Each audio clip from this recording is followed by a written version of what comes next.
In today's show, Danny Marang from 105.1 The Fan returns, and we talk about the Trailblazers' moves this offseason, setting them up for the present and the future. Welcome to Locked On Blazers. Let's get into it.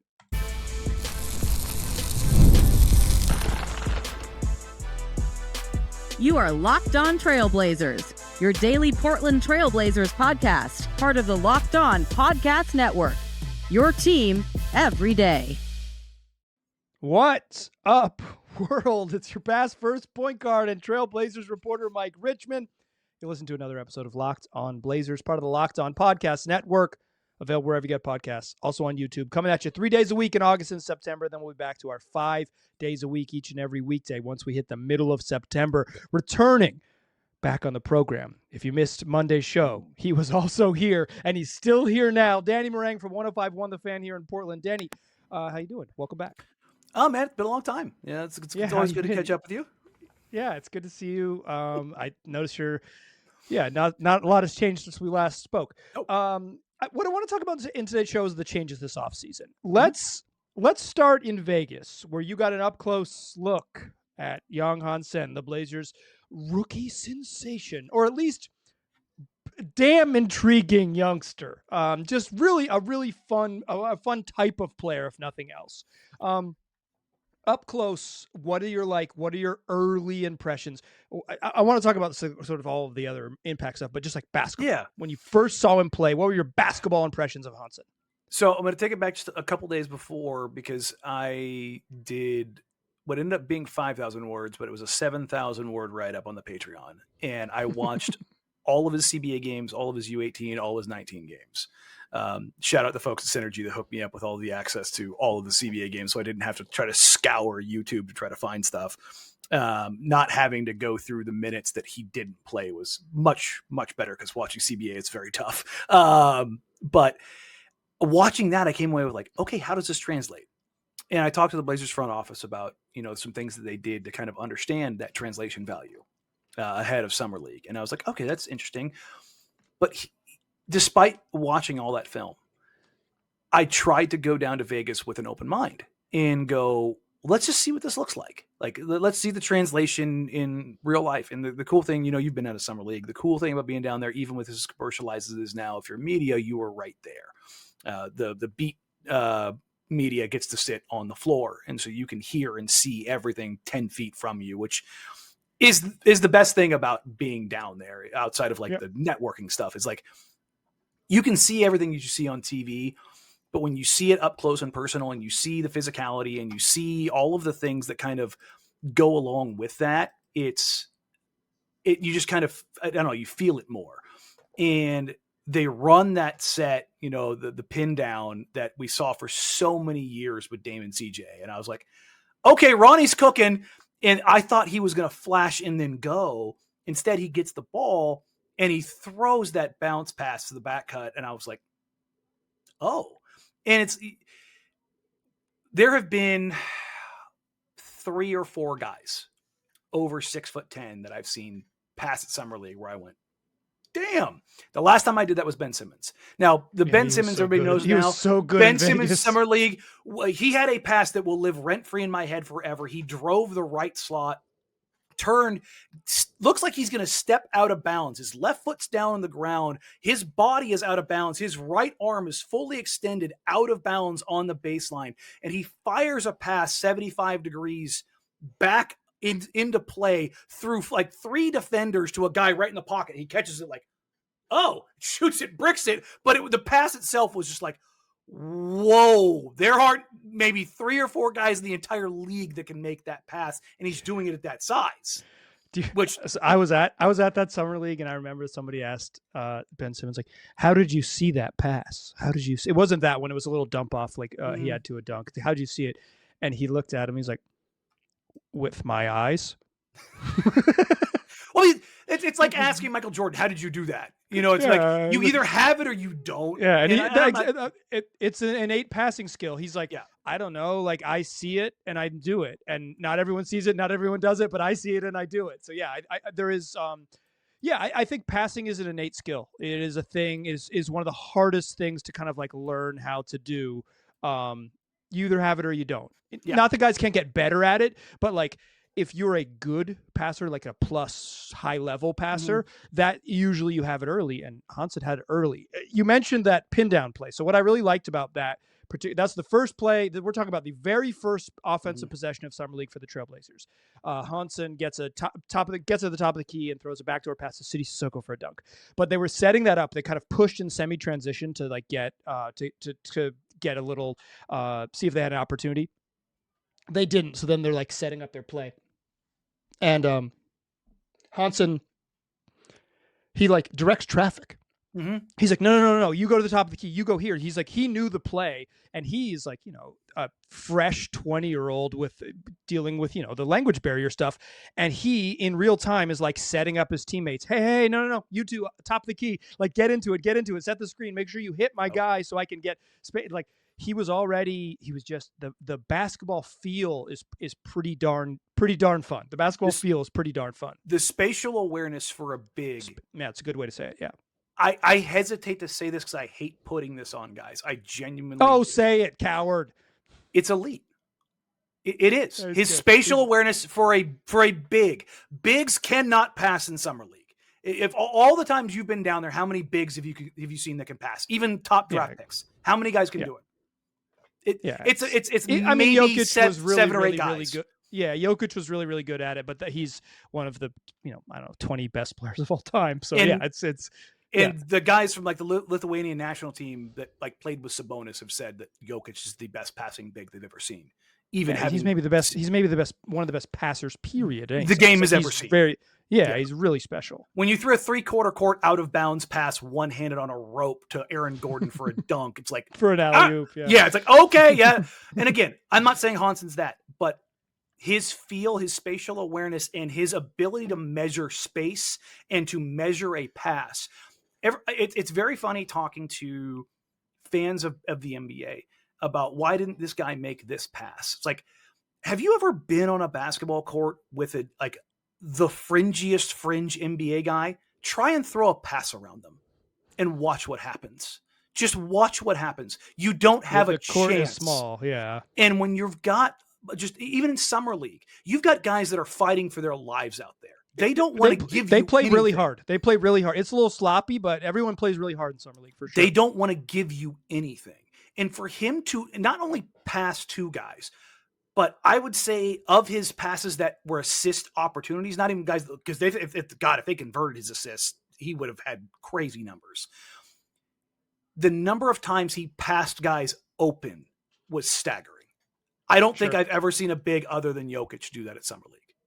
Just consistently pass guys open. The other thing about him is his footwork offensively is so clean, and I can't remember the last time any big came in with footwork that clean. You just don't see it anymore. This is going to sound funny. Probably the last guy that came in with footwork like that in the Summer League was Jrue Timmy. Because Timmy's got great feet.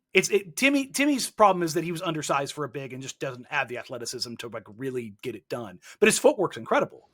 And for a guy that big to kind of demonstrate that footwork, to spin the way that he does and to stay on balance, all of like the micro skills that could lead to something, those were the things that were on display for me. And every single game, I think he ended up averaging something like, 10, 5, and 4, something around those. Yeah. And the thing about it was, even though the box score was relatively the same every game, he did it in different ways every single game. And that's why he added more to his game each.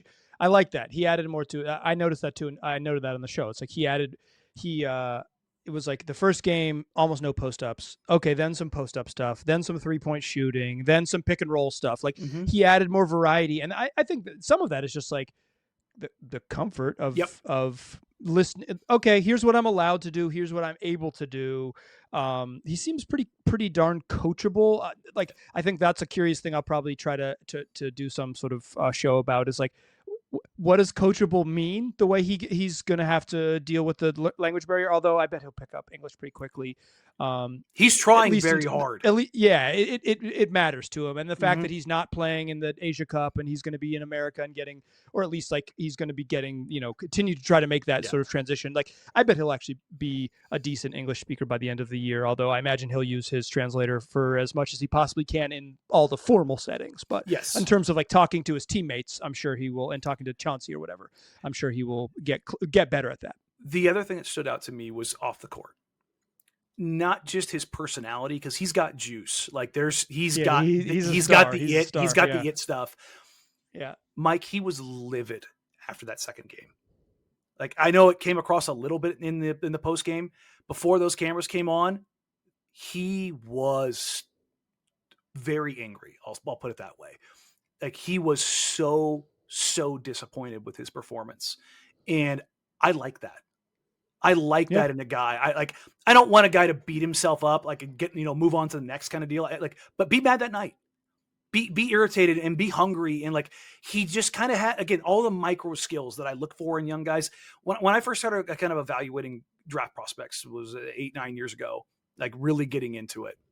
I've been going to Hoop Summit since 2012. And the best prospect I've ever seen come through there was Cooper Flagg. And like yes, the talent is overwhelming, but at Hoop Summit last year, I've never, again, a phrase I hate using, the Mamba mentality stuff. Cooper Flagg is a psychopath in the best possible. He's the most competitive player I've ever seen at that age. And it's crazy. And Hansen's not at that, but he's competitive. All the players, all the coaches, like the guys that worked out with him and stuff in the workout process, they all said the same thing. Good, bad, otherwise, he goes at it and he gets after it hard. And it's like, we talked about last show, the idea of like being a star in your role. I think he's going to do that. Whatever bites of the apple they give him, he's going to take that and he's going to ask for more and ask for more and ask for more, but he's going to do the work necessary to have the ask, because everybody wants more, but I don't know. And I don't know. Most guys in the league aren't willing to do what's necessary to have the ask justified. And I think that he has the mental makeup to back up the physical skills, which makes it very interesting. Now, where does he turn out? Let's see what his rookie year is, because the Blazers. Let's talk about that. Yeah. I want to talk about what it's going to be like his rookie season. I want to talk about that and Jrue Holiday in the second segment. We'll do both of those things. Join us there, won't you? First, I want to tell you that today's show is brought to you by Monarch Money. Most people can't name all their financial accounts or even what they're worth. So whether it's 401ks or properties you might own or investments you've got, and when you don't have the full picture on all of those things, you can end up leaving money on the table. That's why there's Monarch Money. It's an all-in-one personal finance tool that brings your entire financial life together in one clean, easy-to-use interface on your laptop or on your phone. Monarch does the heavy lifting for you, so you can link all your accounts in minutes, see clear data visuals, get smart categorization of your spending, and finally feel in control of your money without ever touching a spreadsheet. Don't let financial opportunity slip through the cracks. Use the code LOCKEDONNBA at monarchmoney.com in your browser for half off your first year. That's 50% off your first year at monarchmoney.com with the code LOCKEDONNBA. All right, still chatting here with Danny Marang and 105.1 The Fan. We're talking Yang Hansen. He's going to play. Like, he's going to play early. I'm fairly sure he'll play opening night. I think there's a decent chance he's the Blazers' backup center on night one, game one. I have to issue a correction. You had Sprague on, and I said that Donovan was only going to play 23 and Yang was going to play like 24 or something like that. No, I told Sprague Donovan will play 27, 28. And Hansen will play probably 16 to 18, maybe 15 to 18, because they might go small ball with Denny at the 5. It's kind of mix it in there. Yeah, but they could. It depends on not a ton of teams go super small in the second unit like they used to 3 years ago. So you do probably need bigs, especially in the West. Good God, is every team big? Yeah. So I think but I think he could 19-ish minutes is a very reasonable role for him. And I'm talking like freaking game 1 of 82, he might play 19 minutes. Wouldn't shock me in the least bit.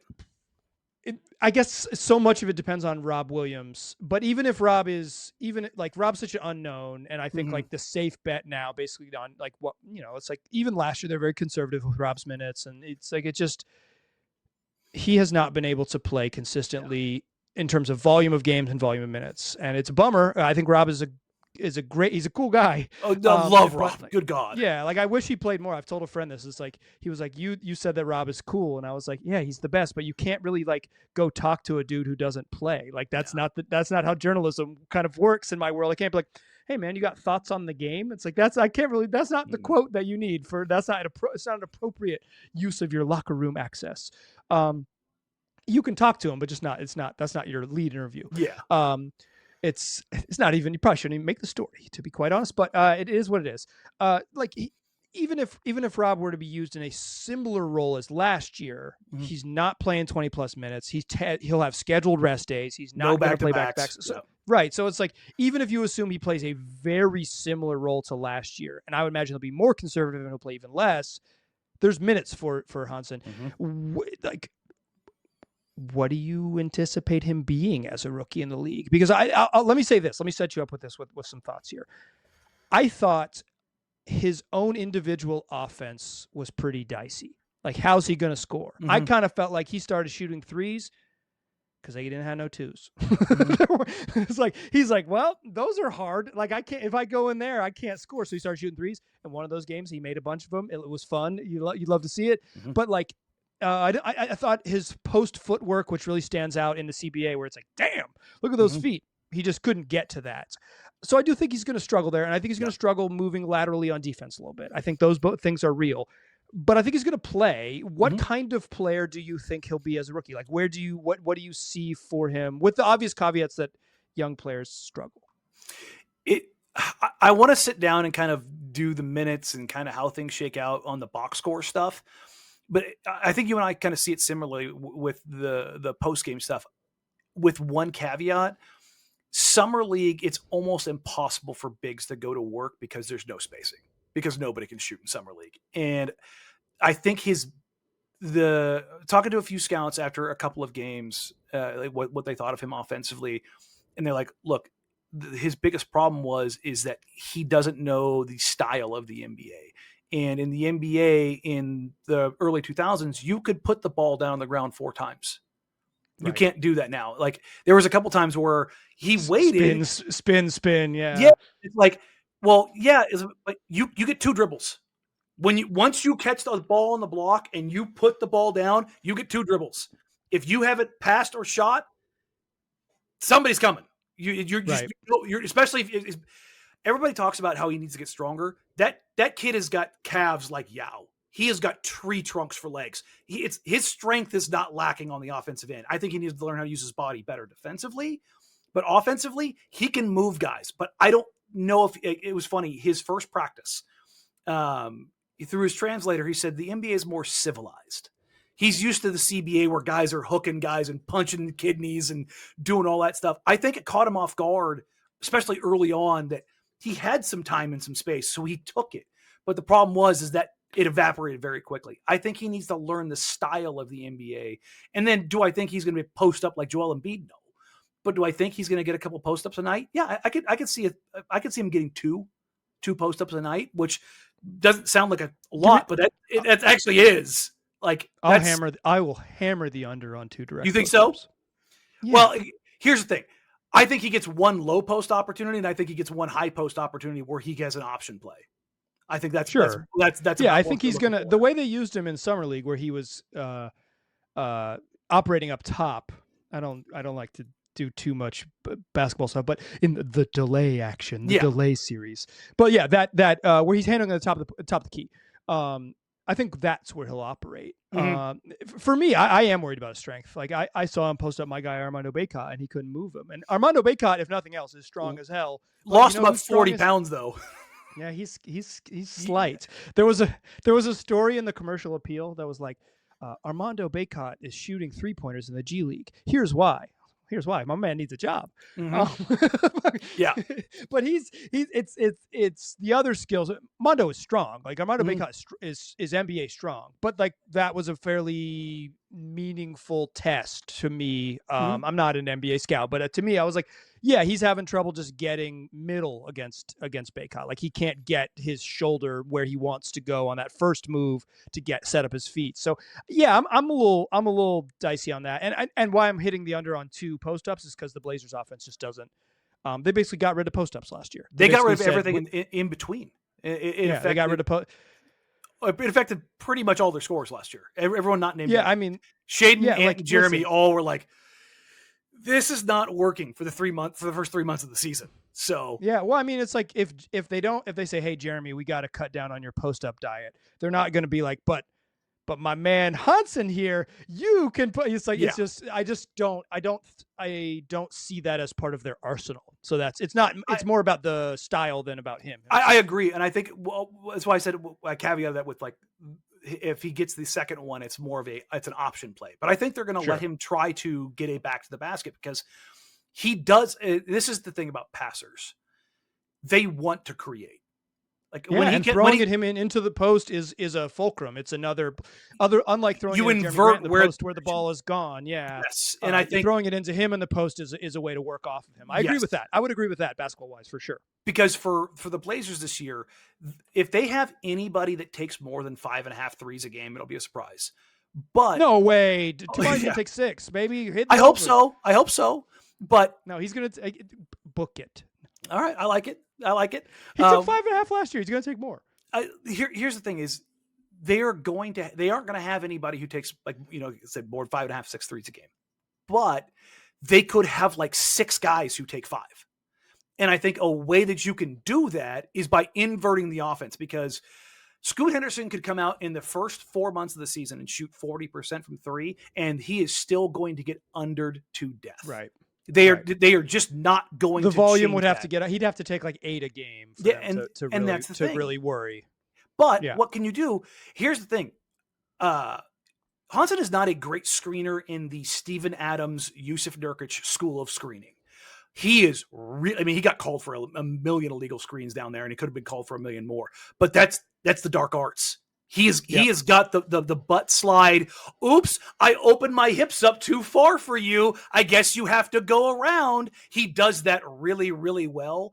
And if he does that kind of thing, and it's almost like a little bit of a triangle action where if they can run some stuff, if they can run some pin downs up through the lane where he can work in that delay action, or he can work in get actions off the elbows and above the break, or even down in the paint where you can invert some of that, because teams are going to pack the paint. So if you can get them to pack the paint even further, and you've got a 7'1" guy who can pass over the top, that can lead to some easier opportunities. Now, are they direct post-ups in the sense of post up to score? No. But I think that is a very easy way to invert the offense and take some of the burden off and open up shooters that can't necessarily create their shots by themselves off the bounce. So I think that's kind of where I lean to. But I'm really interested in him to see just how well or how effectively that passing and that vision kind of leads to like different things they can do. Because they did bring in entirely new coaching staff, and how they're going to what was one of the biggest questions I had when I was down in Summer League outside of the players. And St. Andrews, the assistant they brought in, I had people with the Bucks organization and the Grizzlies organization both tell me he will be a head coach in the next 3 to 5 years. He's a brilliant mind on both sides of the ball. And no matter what side of the ball the Blazers kind of empower him with, like if he's running the offense or running the defense, they're going to be better off for it. So I'm really interested to see just kind of what they do with that stuff. Yeah, it's it won't, and it won't just be Hansen. It'll be some of the other additions, including Jrue Holiday. The Blazers added 2 adults.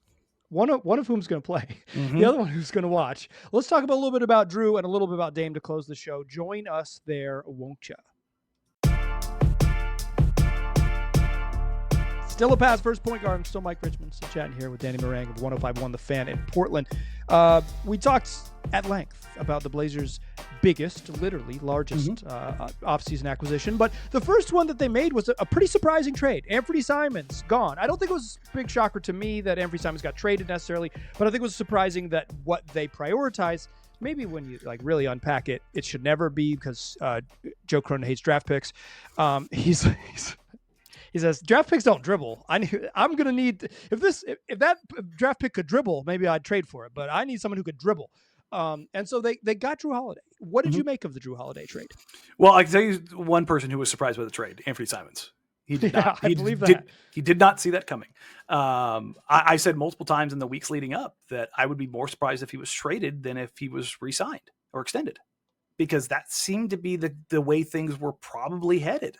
And I don't know what changed. I was told that deal came together over the course of about a week, 10 days. So there was some lead up to it. But then first of all, Jrue's been kind of one of my favorite non-Blazers for a long time. Yeah, he rocks. He's such a unique player.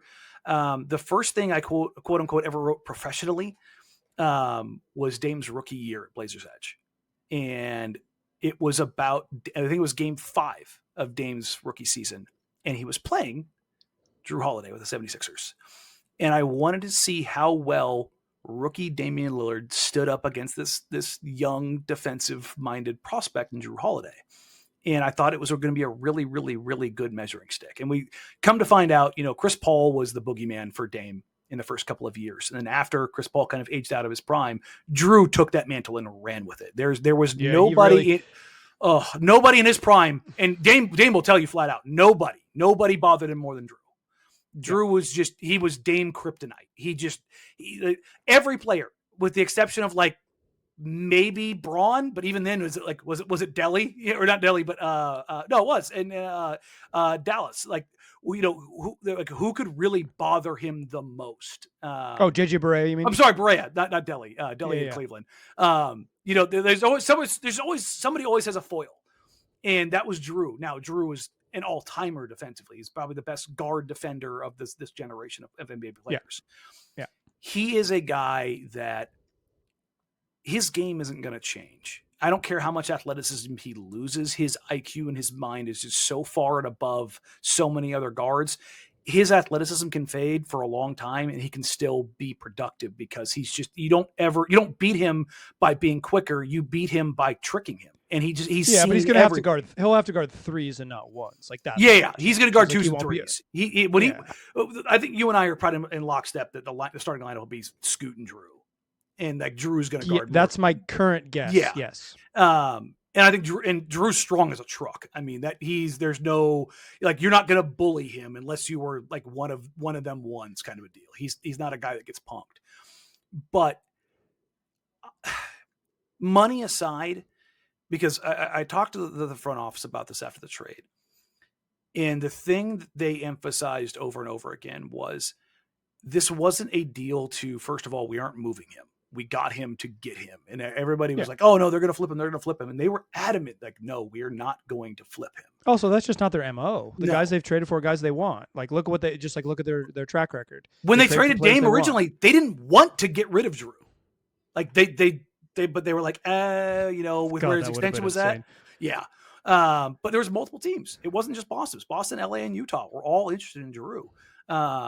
And they were all chasing him pretty hard because Jrue's still a really good player. Now, is he the same guy as he was then? No, but is he still really good? Yeah, I believe he is. But the thing that they impressed upon me, we'll say it that way, they wanted somebody in the locker room not to be the sage, but that when you've been in that locker room since Dame got traded, there was something missing. Like it wasn't intangible, it was tangible. When you walked in the locker room where everybody was looking, and they wanted a tone setter. Not a tone setter like Udonis Haslem, cheerleader from the sideline, player coach. They wanted a guy that was in the battle. Like they wanted a guy that was in the trenches, who had been in the mud, been there, won a title with 2 different teams, been the guy, been the second guy, and now been the third or fourth guy, who could kind of switch in between and toggle between those roles. But they wanted an identity.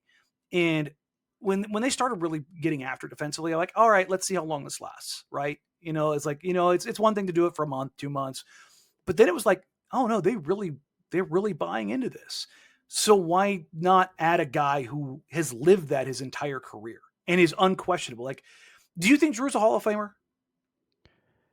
He wouldn't make the Mike Richmond Hall of Fame, but I assume he will make the Naismith Hall of Fame. 2-time champion, 6-time all defensive, and the Olympic stuff. Yeah, I think he'll All-Star. I do think he will. I do think he will make the Hall of Fame, but he would not make my Hall of Fame. I get what you're saying. Pretty good. He rocks. He rocks. I love him. My concern with him is twofold. One, I think the out year, the final year of his contract, if they're going to be good, then the chances that he is in a the chances that he's in a starter level player at 37, getting paid starter money at about $37 million seems pretty low. Pretty low. And then does that get in the way of the plan? And I think that's been maybe my sort of larger criticism is that I think Jrue Holiday is a good basketball player. And here's my second fold. They were already really good on defense. Jrue Holiday is perhaps he's strengthening a strength. I don't know exactly. That's one of the worst ways to possibly say that. But he's they didn't necessarily need another elite. Yeah, they didn't necessarily need that didn't fill a need necessarily. Didn't address a specific need. Now, did they replace their worst defender in the starting lineup with an awesome one? Yeah. Do I think Jrue Holiday is really good? I do. Mm-hmm. He had a down year for sure in Boston. I do buy some of the Jrue wasn't happy to get traded here stuff. I don't buy the specific reporting, but I do buy the initial reaction of being well, shit, that team's not as good as the last two teams I played for. I buy that. I buy the I don't the specific line that he's pissed. That doesn't make sense. I will say this. He's such a pro. I have I'll use the vernacular I used in the tweet. A person directly familiar with the situation. He was not pissed. He was It was it already sucked that Tatum went out, and boy does it suck that I'm going to be in a position where I'm not going to have a chance to win a title. Yeah, which at that point in his career, very normal. Yeah. But was he pissed? 35 years old. He's on the last bit of his contract. He's a pro. Yes. Jrue Holiday's going to play basketball for sure. He's going to play basketball. He's a pro. I'm a little worried about the back half of his contract. I don't think he answers the need that he doesn't address a specific need. He adds an addition to a thing they're already pretty good at. All that said, I think he's a good basketball player, and I think he might have been, if you just scour the league, the single best talent you could have traded Anfernee Simons for. Now, is that what GM Mike Richmond would have done? Hell no. But I would just be I'd be full Sam Hinkie up in this thing. Who would never my franchise would never win a game ever again.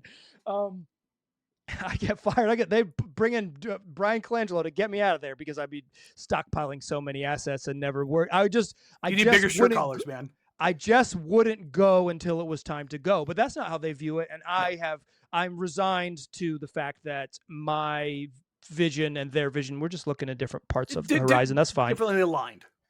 Yeah. Real quick, we're running a little long here, but Damian Lillard signing, you were pretty emphatic that this is a great move.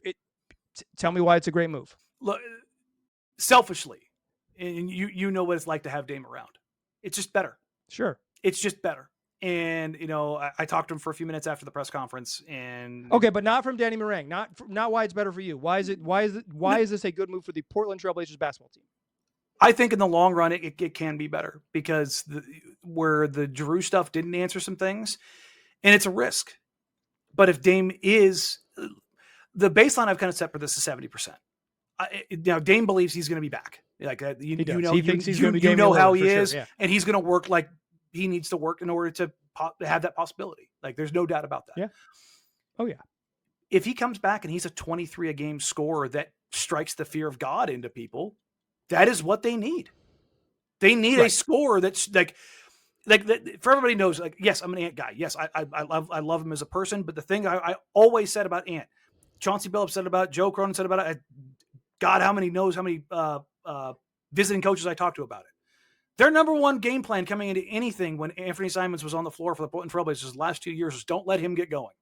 Anybody else can do anything. We don't let him get going. If we know if we stop him, they don't have anything else.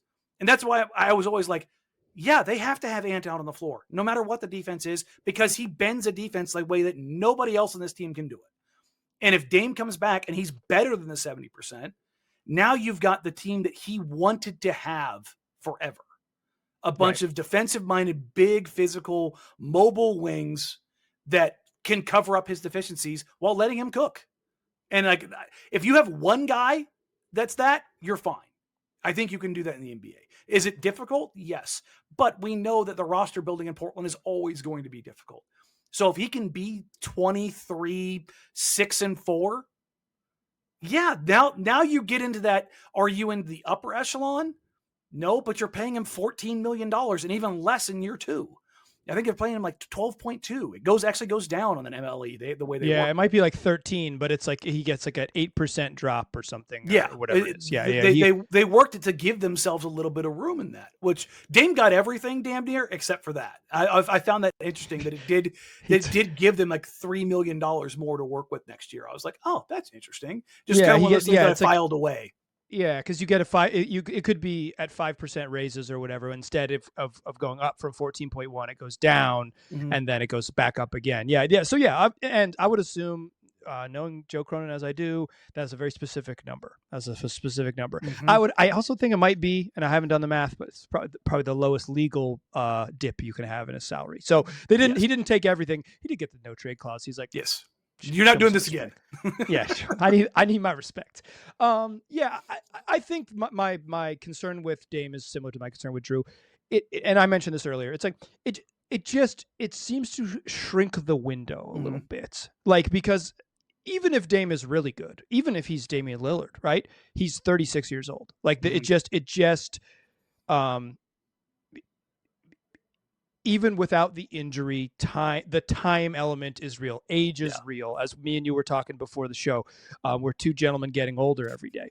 It's hard, and those Achilles are out there snapping for everybody. Yeah, we're not peak physical specimens by any means, but it is what it is. Like, you're just, it strikes me that adding a 36-year-old kind of accelerates things in a way. Again, this is not how I would have done it.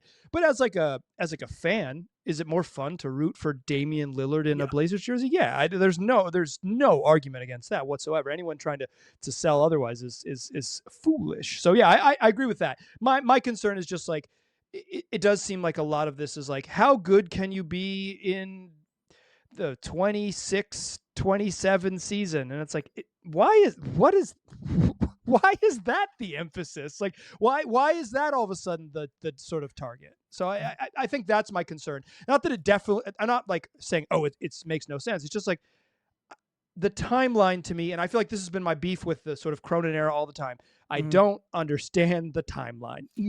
Whatever I view the timeline at is what they don't. And like, at this point, 5 years into this thing, is like, so be it. So I shall remain viewing it differently, and that's just how it's going to be. I find myself kind of splitting the difference between you and Joe. That's kind of where I fall in this as far as the timeline stuff. I 100% get what you're saying, and I'm probably like 60% of the way towards you. I started kind of thinking about this. What if Dame in year 2 does the thing that nobody expects? And Scoot, like we talked about last episode, let's say Scoot pops and Dame goes, I'm going to be the super sub. Yeah. Like, what if that happens? And again, no, I don't. Okay. But, okay. No, I don't. But I'm saying, cool. What if it does? And the Blazers have a $13 million a year guy who's scares the living crap out of defenses coming off the bench. Right.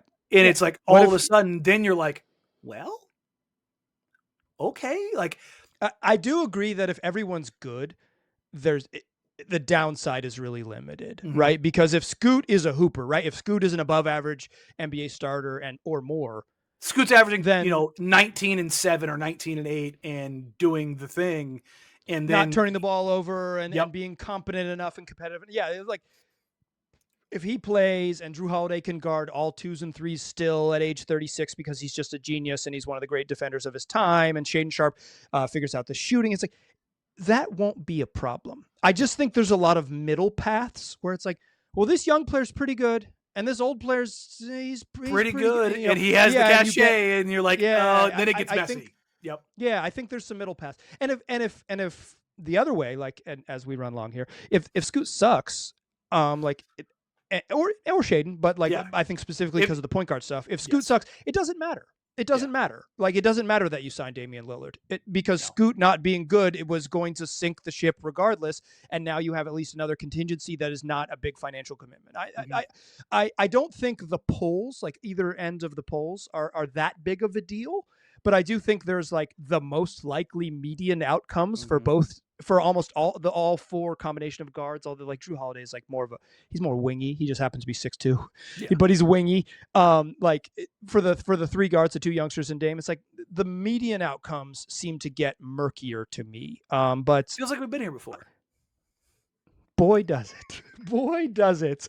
But that's sort of the beauty of it is once you do this long enough, you're like, well, I certainly see this. It's. I remember when I first got on the beat, Joe Freeman, who'd been doing it for a long time. He started in 2007. So when I came on, it was like his 7th or 8th season, and I was his number 2 on the beat. And he was just like, once you do this enough, you'll get the rhythms, and it won't even matter who's on the team. Like you'll learn the new team, you'll get the rhythms. And I feel like this is like, yes, we're in the rhythm of guard confusion again. Yep. I'm back in my natural habitat of the great guard confusion. Danny, would you be willing to come back for Friday's program and play a little game? Yeah, let's do it, man. I like games. All right, let's get spicy. Let's get spicy on Friday's program. We got a game. We're bringing the spice. Come join us. If you made it this far into this long Wednesday episode, a long middle of August Wednesday episode, we appreciate you. So tell your friends about the program. I never do this, but I'll do this because this is an extra long episode. How about leave a 5-star review wherever you listen to this? In the words of Bomani Jones, if you leave a 4-star review, I'm inclined to believe that you are a hater. So leave a 5-star review. I don't care about any other reviews. 5 or nothing. And then come back for Friday's show where Danny Marang will still be here and we'll play a game. Join us there. Available wherever you get podcasts, also on YouTube. I appreciate you listening. I'll talk to you soon.